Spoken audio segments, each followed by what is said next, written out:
തോൽക്കാനുള്ള മനസ്സില്ല എന്തായാലും. ഓനെയും കൊണ്ട് പോവുള്ളൂ. അത് ഞാൻ പറഞ്ഞതായിരുന്നു. ആ വാക്ക് അമ്മക്ക് വലിച്ചു കൊടുത്തു. അങ്ങനെ ഗംഗാവലി പുഴയിലിടാൻ ഉദ്ദേശിച്ചിട്ടില്ല അവനെ.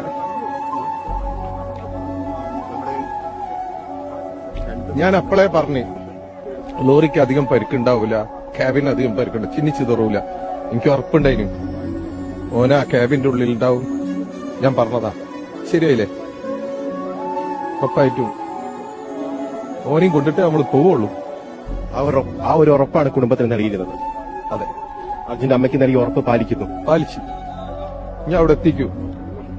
കഴിഞ്ഞ 2 മാസം വലിയ ത്യാഗം സഹിക്കേണ്ടി വന്നു. തീർച്ചയായിട്ടും. ഈ തെരച്ചിൽ വീണ്ടും വീണ്ടും പുനരാരംഭിക്കുന്നതിന് വേണ്ടി മുട്ടാത്ത വാതിലുകളില്ല. ഇല്ല. ഒരു സാധാരണക്കാരനോട് എത്ര കഴിയും അതിന്റെ പരമാവധി നമ്മൾ ചെയ്ത്. ഒരു ഡ്രൈവറെ കണ്ടെത്തുന്നതിന് എന്തിനു നിങ്ങൾ ഇത്രയേറെ മുന്നോട്ട് ഇങ്ങനെ